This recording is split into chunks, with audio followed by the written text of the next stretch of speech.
welfare check. Come get your welfare check. Everybody come and get your. Yo, peace. Welcome to Waking the Giant. I'm your humble host and servant, Nat Turner. And tonight, we're going to discuss welfare.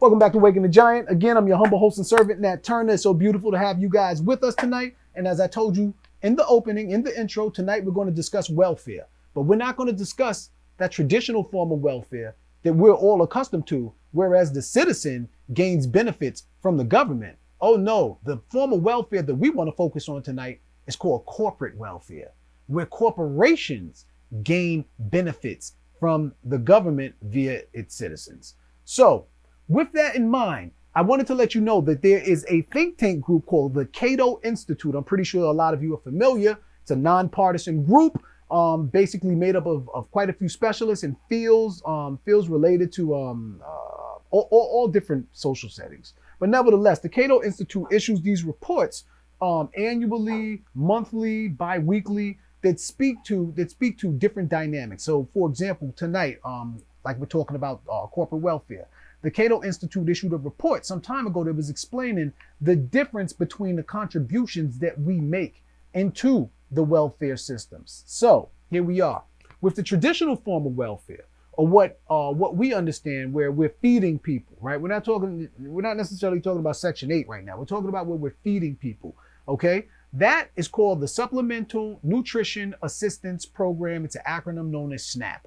Okay, again, it's the Supplemental Nutrition Assistance Program.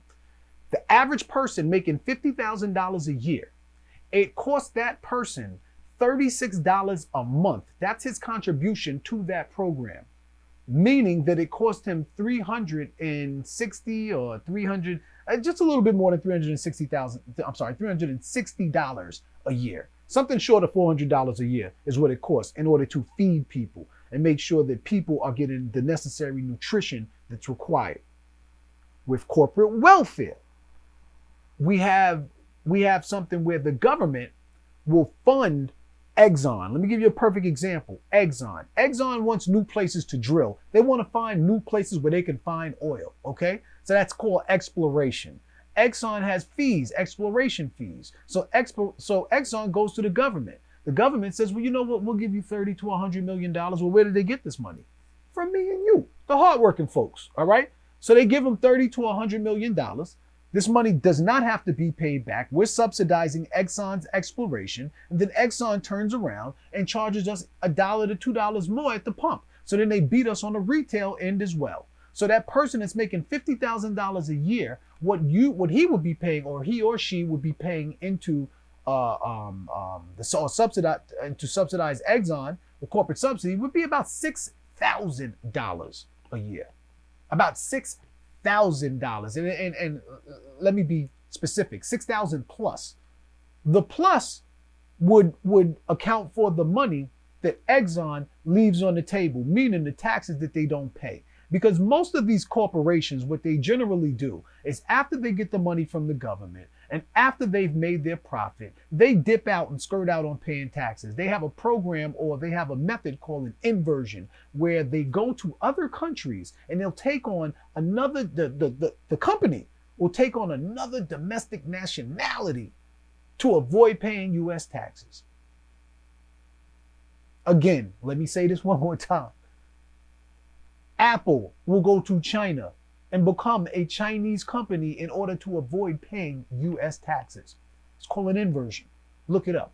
So, with that being said, the person making $50,000 a year who's already contributing $6,000 to that $30 to $100 million that the government gave to Exxon, and he's paying $6,000 out of his check yearly, he's going to pay a little bit more because of the taxes that Exxon or Apple didn't want to pay for. So we all have to pay for that. So the real question becomes, what are you really upset at? When you talk about this welfare stuff and you talk about all these people need to just go get a job, what are you really complaining about? Are you complaining about the $360 that you pay yearly to feed someone? Or should you be really concerned about the 6,000 plus that you have to pay to billionaire corporations in order to fund some of their adventures, like exploration. You tell me what makes sense. Which one makes sense to you? Again, welfare, as is traditionally taught, is to victimize the victim. The person, the civilian receiving the benefits, we victimize them. We make them into bad people. But we don't do that for Exxon. We don't do that for Apple. We don't do that for all of these big corporations. And it keeps going on. As a matter of fact, there was just a vote that took place in the Senate to ensure that corporate welfare will continue, that the spending for corporate welfare will continue. But meanwhile, the Senate is ready to cut every other social program it is. Every other social program, they want to cut it. All right, they always talk about the problem with spending, they want to cut it. But corporate welfare, they're not even going to touch it. And for the most part, I'm going to let y'all know, they can make cuts to welfare, but I'm going to be very honest with y'all. They will never completely absolve the system and get rid of it. And the reason being is because the agricultural lobby makes trillions off of the federal funds, the federal proceeds in agriculture. So you can't get rid of the welfare.